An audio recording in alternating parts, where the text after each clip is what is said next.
experience. Thank you.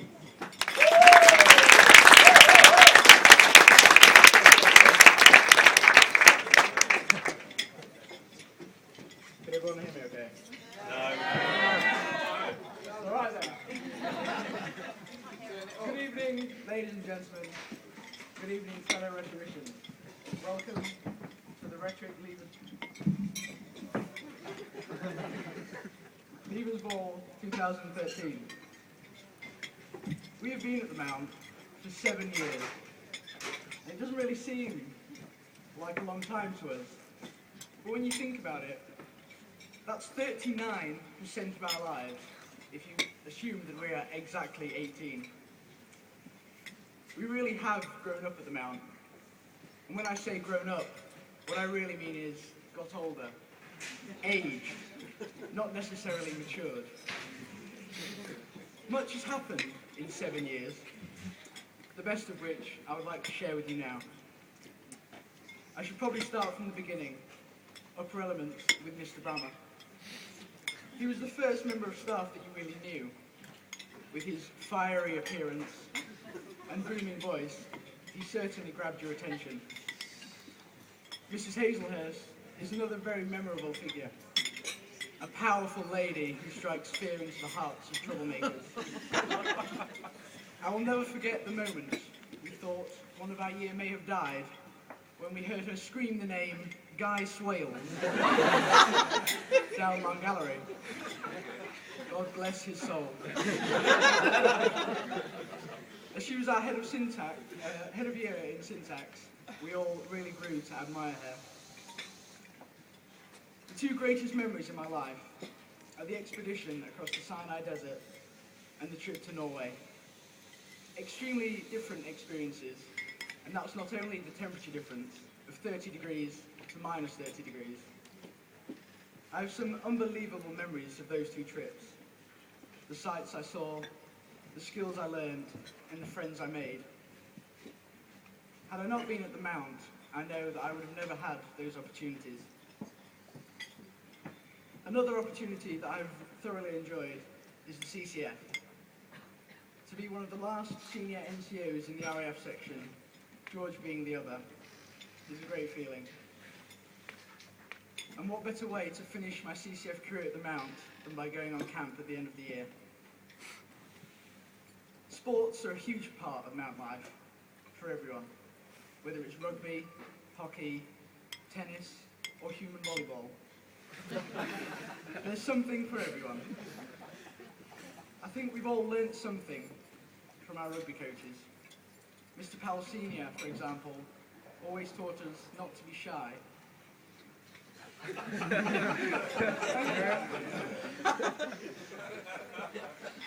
Mr. Durant was a fantastic coach. It was the first time that our team actually became a team. We had a fantastic season, defeating our opponents by huge scores. Passion really shone through that squad.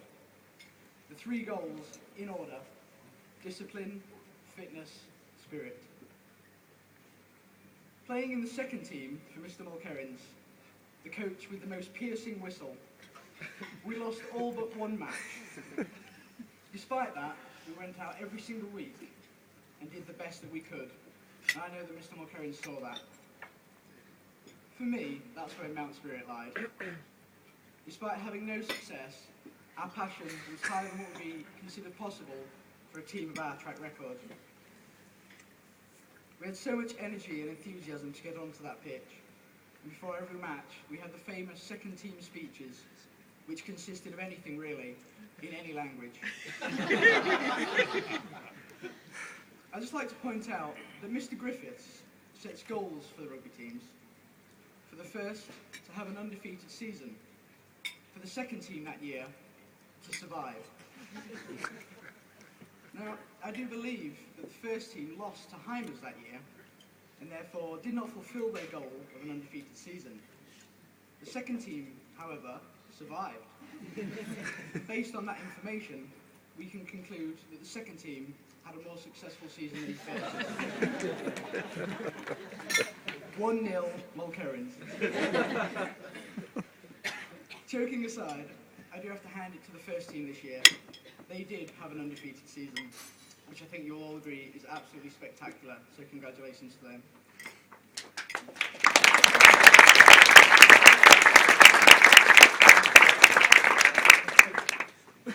In Year 9, we were introduced to a new boy from the far land of Taiwan. His name, Sinwei Lin, or Steve. He was rather shy to begin with, but as his English improved, his confidence grew, and he's become the master of pickup lines. I would like to share his greatest with you now, so gentlemen, please pay attention. He sits down next to a pleasant young lady from Spain and says, "So, do you like red apples?" I'm sorry for that, Steve. You've become a character and a half. Steve's principles and philosophies are different. Apparently, being a particular race or member of a family is simply a state of mind. Hours have been spent laughing at and with Steve for the last 3 years. Speaking of 3, one of my greatest achievements at the Mount was finally teaching George how to say 3. 3? As opposed to free. During conversation, we long for the moment when George is required to say it, just so that we can observe the concentration and effort that is put into producing the word 3. This has also become something that we've spent many hours laughing about. Kishan, Dr. Kish. We all reminded him frequently about how he would go on to become a doctor. And after years of denial, he finally saw the light and will now be doing pharmaceutical chemistry at Leicester. And good luck with that, Dr. Kish. Mr. Cobb has certainly made sixth form interesting. And I'm sure we've made it interesting for him too. The fact that he has a virtually irreplicable accent has made for many laughs over the last 2 years. My favourite line, "What are you doing?"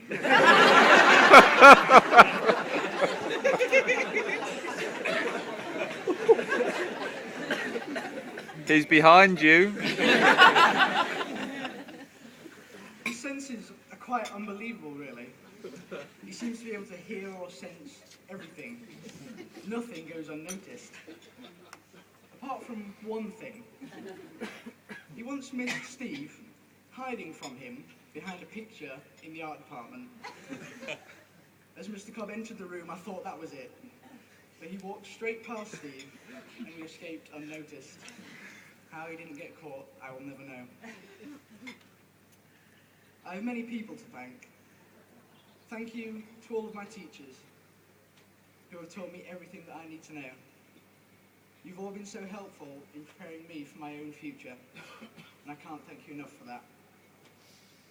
Thank you to all the members of staff who have been there in the last 7 years, making life at the Mount what it is today. My friends who have stood by me for the last 7 years. Mount wouldn't have been the same without you. I hope there are many more ridiculous and immature memories to be made. Vicky, who I found in the Sinai Desert, figuratively speaking. Your quirks, if that's the right word, have brought hours of laughter and happiness. And that's not to mention the free chicken eggs I get. Thank you for everything you've done for me. Mum and Dad. Now I know Mum cried at the song that the choir sang earlier, so I'm surprised she's not crying now. Thank you for everything you've done in order to send me to the Mount. It's been an amazing gift.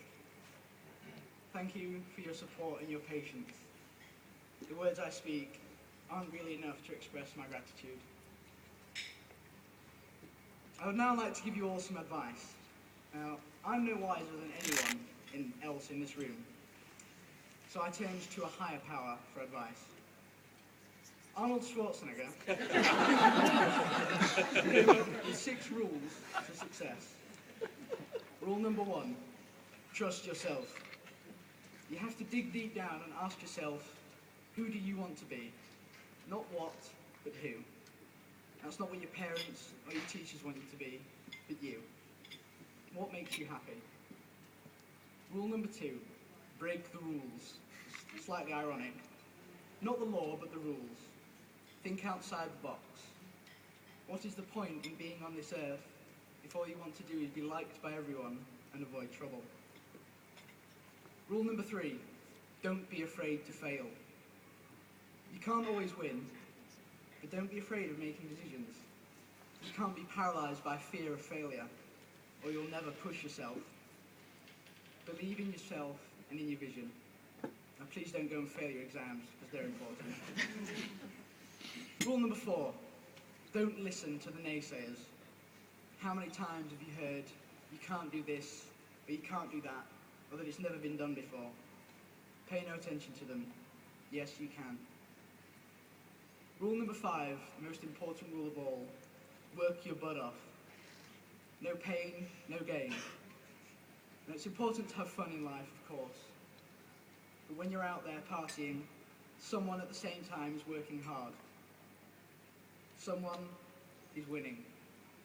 There's absolutely no way around hard work.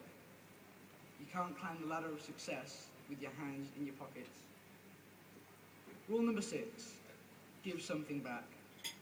No matter what you do in your life, you must always find time to give something back to your community, your country. Helping others will bring you more satisfaction than anything you ever do. Remember those 6 rules. Trust yourself, break some rules, don't be afraid to fail, ignore the naysayers, work hard, give something back. Now, when I was first writing this speech, I thought that I wouldn't be wiser than anyone else in this room. However, I was taught a lesson a few weeks ago, and I want to share it with you all. Don't wait until tomorrow to do something that you could do today. It's nice and simple. I wish you all every success and years of happiness in the future. Father Michael told me that the happiest years aren't the ones we spend at school. There are many more to come. And that concludes this chapter in my life, in all of our lives. And now it's time to go out and write the next chapter. Thank you.